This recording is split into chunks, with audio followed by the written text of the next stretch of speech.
محترم سامعین، السلام علیکم ورحمۃ اللہ وبرکاتہ۔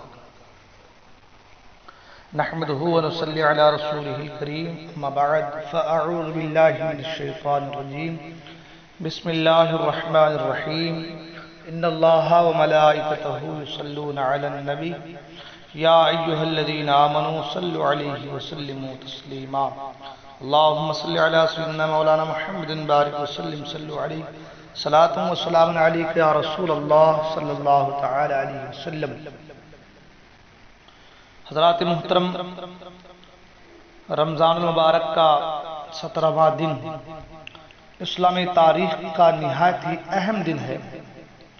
اس دن جو واقعہ پیش آیا اس کی اہمیت کا تقاضا ہے کہ ہر سال اس مہینہ میں اس کو ضرور بیان کیا اور سنا جائے، یعنی واقعہ غزوہ بدر، جو روزے کی فرضیت کے بعد پہلی رمضان کی 17 تاریخ 2 ہجری جمعہ کے دن پیش آیا۔ اس بار بھی یہ دن جمعہ کا ہے اور تاریخ 17ویں ہے۔ قرآن کریم نے جن واقعات کو اپنے اوراق میں محفوظ کیا ہے، ان میں سے یہ بھی ہے جس کے تعلق سے آج ہم آپ کے سامنے ذکر کرنا چاہتے ہیں، جس کو واقعہ غزوہ بدر، جس کو ہم اور آپ اپنی زبان میں جنگ بدر کے نام سے جانتے ہیں۔ حضرات، جن واقعات کو قرآن کریم نے اپنے اندر محفوظ کیا ہے، ان میں سے غزوہ بدر بھی ہے، تاکہ قیامت تک کے مسلمانوں کے ذہن میں اس کی یاد تازہ رہے۔ پس آج کے رات ہم بھی اس واقعات کو بیان کرنا چاہتے ہیں، لیکن وقت کی مناسبت سے بہت ہی مختصر، انشاءاللہ العزیز مختصر سے وقت میں مختصر طریقے سے میں بیان کرنے کی کوشش کروں گا۔ اللہ تبارک و تعالیٰ قرآن مجید میں ارشاد فرماتا ہے، وَلَقَدْ نَصَرَكُمُ اللَّهُ بِبَدْرٍ وَأَنْتُمْ أَذِلَّةٌ، بے شک اللہ تعالیٰ نے میدان بدر میں تمہاری مدد کی حالانکہ تم بہت کمزور تھے۔ حضرات، بدر ایک کنویں کا نام ہے جو مدینہ طیبہ سے تقریباً 80 میل کے فاصلے پر واقع ہے۔ یہ کنواں چونکہ بہت مشہور تھا، اس لیے اس کے آس پاس کی آبادی دیہات کو ہی بدری کہا جاتا ہے، اور یہ دیہات اب بھی موجود ہے، اور وہ میدان بھی جہاں یہ غزوہ ہوا تھا۔ خوش عقیدہ مسلمان مکہ سے مدینہ جاتے ہوئے بدر سے بھی کے مقام سے گزرتے ہیں تو بدر بھی حاضر ہوتے ہیں کہ یہ باعث ثواب ہے، اور امت مسلمہ پر ان شہید صحابہ اکرام کا حق ہے جنہوں نے اسلام کی حفاظت و بقا کے لیے اپنی جانیں قربان کی۔ خدا توفیق دے تو آپ بھی حاضری دیں۔ خدا نے اس میدان میں مسلمانوں کی مدد کا ذکر کرتے ہوئے فرمایا، وَأَنْتُمْ أَذِلَّةٌ، حالانکہ تم کمزور تھے۔ گویا قرآن یہ بتانا چاہتا ہے کہ کسی بھی میدان میں فتح و کامیابی کا ذریعہ خدا کی مدد ہے۔ انسانوں کی اپنی ظاہری اور مادی قوت و طاقت نہیں۔ دیکھیے، اس دن جب کہ مسلمان خدا کے دین کی حفاظت کے لیے دشمن کے مقابلے کھڑے تھے تو بڑے کمزور تھے، ہر ظاہری اعتبار سے کمزور تھے۔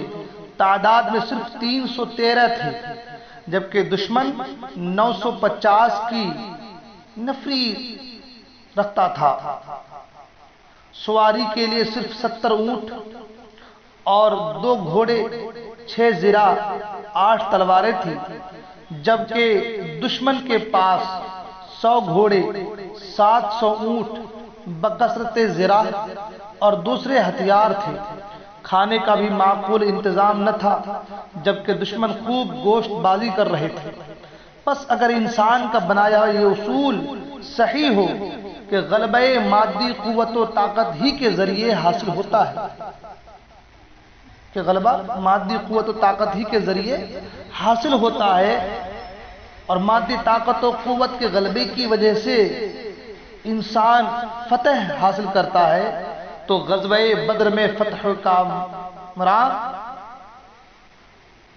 کافروں کو ہونا چاہیے تھا، فتح کافروں کو ہونا چاہیے، لیکن خدائے وحدہ لا شریک نے غزوہ بدر میں کمزور مسلمانوں پر کرم فرما کر ان کی مدد کر کے قیامت تک کے مسلمانوں کو یہ بات تسلیم کرنے کے لیے عملی دعوت دے دی کہ کامیابی و کامرانی خدا ہی کی مدد سے نصیب ہوتی ہے، صرف تم خود کو اس قابل بنا لو کہ خدا تمہاری مدد کرے۔ اللہ تبارک و تعالیٰ قرآن مجید میں ارشاد فرماتا ہے وَلَا تَهِنُوا وَلَا تَحْزَنُوا وَأَنْتُمُ الْأَعْلَوْنَ إِن كُنتُم مُؤْمِنِينَ، اور ہمت نہ ہارو، غم نہ کرو، تم ہی بلند ہوگے اگر تم سچے مومن ہو۔ یعنی مومن کامل ہونا خدا کی طرف سے کامیابی و کامرانی کی ضمانت ہے۔ غزوہ بدر میں شریک ہونے والے وہ مومن کامل تھے جو خدا کی مدد کے مقابلے دنیا کی ہر قوت کو کمزور اور خوار یقین کرتے تھے، لہذا رب نے اپنے ان کمزور بندوں کی مدد کی اور خوب کی، اس طرح کہ وَإِذْ يُرِيكُمُوهُمْ إِذَا الْتَقَيْتُمْ فِي أَعْيُنِكُمْ قَلِيلًا وَيُقَلِّلُكُمْ فِي أَعْيُنِهِمْ، فرمایا اور جب تمہارا مقابلہ ہوا تو اللہ نے کافروں کا لشکر تمہاری نظروں میں کم کر دیا اور تمہیں کم کر دیا کافروں کی نظروں میں۔ پہلی مدد اس طرح ہوئی کہ مسلمانوں کو کافروں کی تعداد میدان جنگ میں کم نظر آ رہی تھی، تاکہ اللہ کے یہ بندے دشمن کو دیکھ کر گھبرائے نہیں، اور کافروں کو مسلمان کم دکھائے گئے تاکہ وہ مسلمانوں سے ڈر کر میدان جنگ چھوڑ نہ جائے، کیونکہ حق و باطل کا فرق ظاہر کرنے کے لیے اس جنگ کا ہونا ہی ضرور تھا۔ ارشاد فرمایا یرونہم مثلیہم رأی العین، کافر مسلمانوں کو اپنی آنکھوں سے دوگنا دیکھ رہے تھے۔ دوسری مدد یہ کہ جنگ کے دوران بعض اوقات کافروں کو مسلمان اپنے سے دوگنے نظر آتے تھے، جس کی وجہ سے ان پر مسلمانوں کا ڈر اور خوف طاری ہوتا رہا اور ان کی ہمتیں پست ہوتی گئیں۔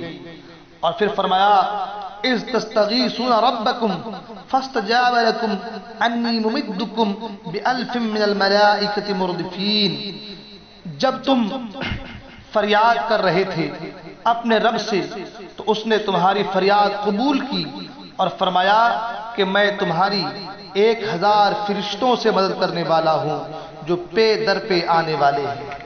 اللہ اکبر۔ میدان بدر میں جنگ کی رات سب سوتے رہے، لیکن کائنات کے آقا صلی اللہ تعالی علیہ وسلم خدا سے جنگ کے دن سپاہیوں کے لیے فتح و کامرانی کی دعا کرتے رہے۔ اللہ کے رسول صلی اللہ علیہ وسلم خدا تبارک و تعالی سے جنگ کے دن سپاہیوں کے لیے اللہ تعالیٰ سے فتح و کامرانی کی دعا کرتے رہے۔ صبح مسلمانوں کی صفوں کو درست کیا، جنگ کی تیاریاں مکمل ہوئی تو پھر اللہ کے محبوب نے معبود حقیقی کے سامنے ہاتھ پھیلایا اور عرض کیا اے اللہ، اب تیری اس مدد کے ملنے کا وقت آ گیا ہے جس کا تو نے مجھ سے وعدہ فرمایا ہے۔ اے اللہ، اگر مسلمانوں کی اس چھوٹی سی جماعت کو تو نے ہلاک ہو جانے دیا تو پھر تیری بھی عبادت نہ کی جائے گی۔ امت کے مونس و غمخوار آقا صلی اللہ علیہ وسلم کی دعا قبول ہوئی اور آپ نے رب کی اجازت سے غلاموں کو خوشخبری سناتے ہوئے فرمایا گھبراؤ نہیں، آگے بڑھو، خدا کے 1000 فرشتے تمہاری مدد کے لیے آ رہے ہیں۔ اب کیا تھا، مسلمانوں نے پوری ہمت و جرت کے ساتھ دشمن کا مقابلہ شروع کر دیا، لیکن جنگ کے دوران ہی دشمن کی طرف سے یہ خبر مشہور ہوئی کہ کافروں کی مدد کے لیے ایک بھاری لشکر پہنچنے والا ہے۔ اس خبر سے مسلمانوں کو کچھ تشویش ہوئی تو پھر نبی کریم صلی اللہ علیہ وسلم نے خدا کے ارشاد کے مطابق غلاموں کو مژدہ سنایا اذ تقول للمؤمنین الن یکفیکم ان یمدکم ربکم بثلاثة آلاف من الملائکة منزلین بلا ان تصبروا وتتقوا ویأتوکم من فورہم هذا یمددکم ربکم بخمسة آلاف من الملائکة مسومین۔ اللہ تبارک و تعالیٰ قرآن مجید میں ارشاد فرمایا، جب آپ فرما رہے تھے مسلمانوں سے کیا تمہیں کافی نہیں ہے کہ تمہارا رب تمہاری مدد کرے 3000 فرشتوں سے جو اتارے گئے ہیں؟ ہاں کافی ہے اگر تم صبر کرو اور تقوی اختیار کرو، اور اگر کافر تم پر ایک دم مل کر حملہ کرے تو پھر تمہارا رب 5000 فرشتوں سے تمہاری مدد کرے گا جو شان والے ہیں۔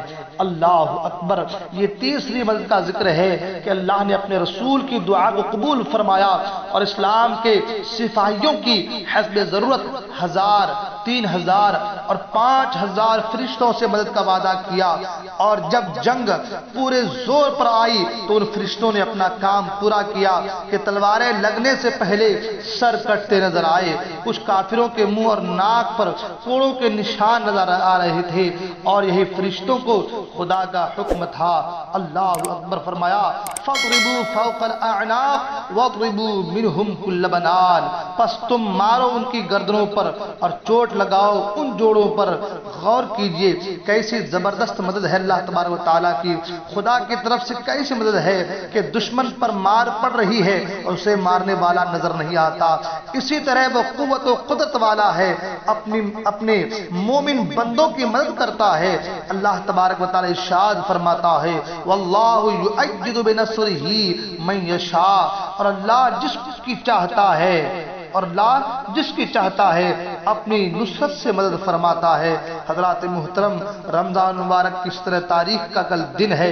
اس دن اہل بدر کو نذرانے عقیدت و محبت پیش کرنے کے لیے قرآن خوانی، فاتحہ اور کسی بھی طرح ایصال ثواب کا انتظام کیجئے، اور رب سے دعا کیجئے کہ اے مولا، ہم بھی آج تیرے دشمنوں کے مقابلے میں کمزور و خوار ہیں، ہم اپنے گناہوں کا اعتراف کرتے ہوئے تجھ سے اہل بدر کی بھیک مانگتے ہیں اور تیری مدد طلب کرتے ہیں۔ مولا، اہل بدر کے صدقے میں ہماری مدد فرما کر ہم ذلت و خواری سے مدد فرما کہ ہم ذلت و خواری سے محفوظ رہیں۔ حضرات محترم، انشاءاللہ العزیز جب ہم اس طریقے سے دعا کریں گے تو اللہ تبارک و تعالیٰ ضرور بالضرور ہماری مدد فرمائے گا۔ انشاءاللہ العزیز بدر کے حوالے سے کچھ باتیں اور عرض کروں گا۔ اللہ تعالیٰ ہم تمام کو دارین کی سعادتوں سے مالا مال فرمائے۔ السلام علیکم ورحمۃ اللہ وبرکاتہ۔